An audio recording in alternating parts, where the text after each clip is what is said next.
A beam is made up of 3 planks that are nailed together. Knowing the spacing between the nails is 25 millimeters, and knowing that the vertical shear in the beam is 500 newtons, determine the shear force in each nail.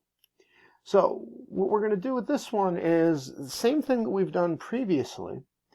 This one, now we look at it, how's the shear going to flow? Well, if I'm applying a vertical load on the thing, we've got a beam that's open at the ends. It's not a closed beam. So the shear flow is going to start here, and it's going to flow in this way, and then eventually down, and then break up again. So what we're looking at, I'm going to erase the path of the flow here, is I want to figure out how much force is in each nail. So as I look at it, it's a board at the top, a board at the bottom, one in the between. It's completely symmetrical the way it's put together.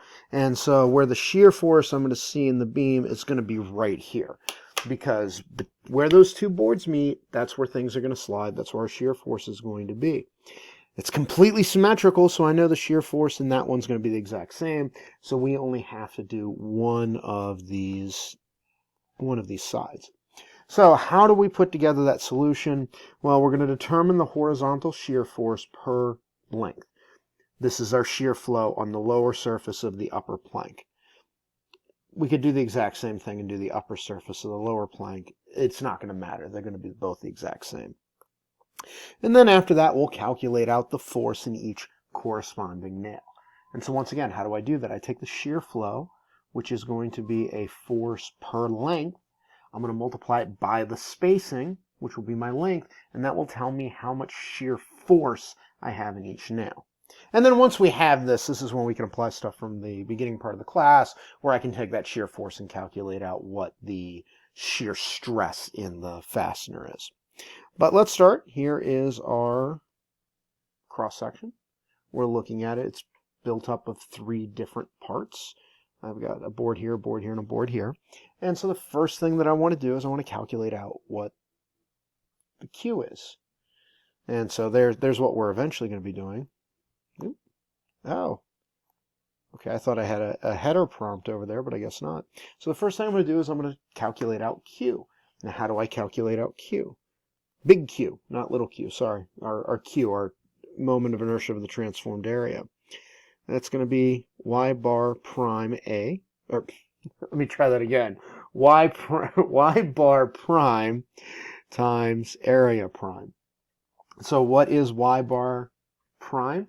That is the distance to the centroid of the transform section, or what we're using to push, to cause all of this shear stress. And then A prime is that area of the transform section. So since I'm trying to figure out what the shear force here is, that's where my y prime would be. So y bar prime is going to be the centroid of this guy here. So this is a rectangular section. All these sections are 20 millimeters thick, so I know that that's going to be in the middle there, and that's going to be 10 millimeters from the edge. And now I'm going from the neutral axis to that centroid, so the distance y bar prime is going to be half this distance, which would be 50 millimeters, plus the 10 millimeters to get to the centroid. So from the neutral axis to the centroid of this would be 60 millimeters, and that's actually shown right here. They actually calculated it out for us, but I wanted to walk through that. So there's our y bar prime, 60 millimeters. I'm converting it to meters to make my life a lot easier. And then I need the area, and it's the area of this section, because that is what is driving that shear force. So that's going to be the 100 millimeters, or 0.1 meters, times 0.02 meter. And I calculate that out, which is going to give me 120 times 10 to the negative 6 meters cubed. Okay, and then from there, we're going to set up our equation. So the shear flow is Q is equal to VQ over I. Different Q's, lowercase q is the shear flow. Uppercase Q is the moment of inertia of the transformed area. We've calculated that. Now we need to calculate out I. And so now we get into a case where we have to use the parallel axis theorem. So our I is going to be the sum of all the individual moments of inertia about the centroids plus a d squared, where a is the area of the piece, d is the distance from the overall composite centroid to the centroid of the little piece that we're looking at. This one's actually not too bad to do. It's symmetrical, so we're going to have the two flanges, and then we're going to have the middle piece. So we've got three pieces. So 1, 2, and this one here will be 3. 1 and 2 are the exact same. So what I'm going to do is I'll just calculate out for one of them. So the first one is base height cubed over 12. So the base of these guys is 0.1 meters. The height of both of these guys is 0.02 meter cubed over 12, plus the area is 0.01 meter times 0.02 meter. Now d squared. The composite centroid, as we look at this, since it is symmetrical, the composite centroid is going to be right in the middle. Makes it easy. So the distance between the overall centroid, which is here, and each individual centroid, which is there, is going to be the same thing as y bar prime that we used before. So and so our d will be 0.06 meters squared. Now, since it's the same at the top and the bottom, I'll multiply that by 2.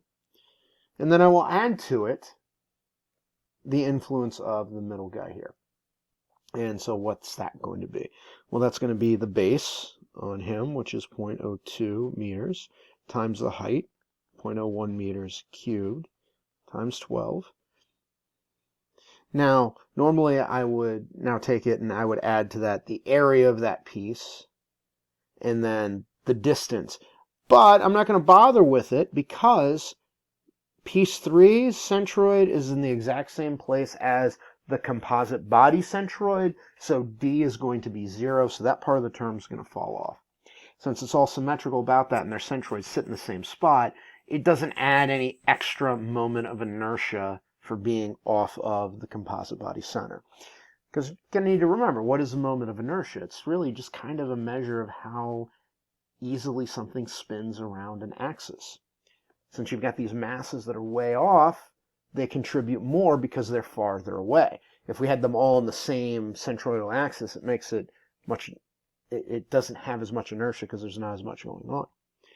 Anyway, so then we take that, multiply that all together, you get 16.2 times 10 to the negative 6 meters to the 4th.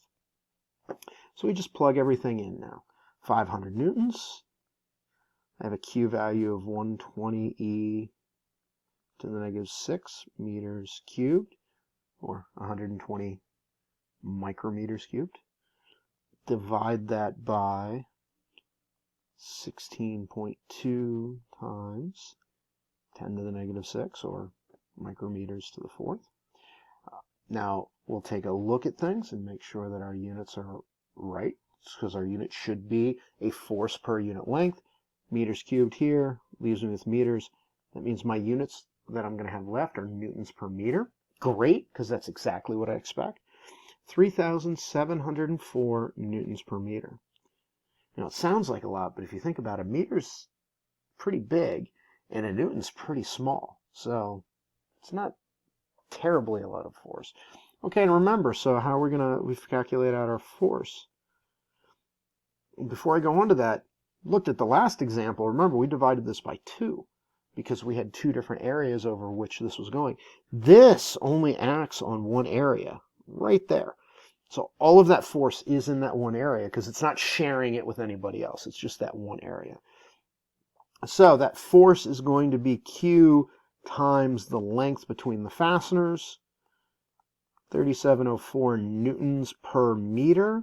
And we have a fastener spacing of 25 millimeters, or 0.025 meters. Just got to make sure that we follow those units, because if you just plugged in 25 millimeters here, it'd be wrong, but you should have caught it because the meters wouldn't cancel out. So meters cancel out, we're left with newtons.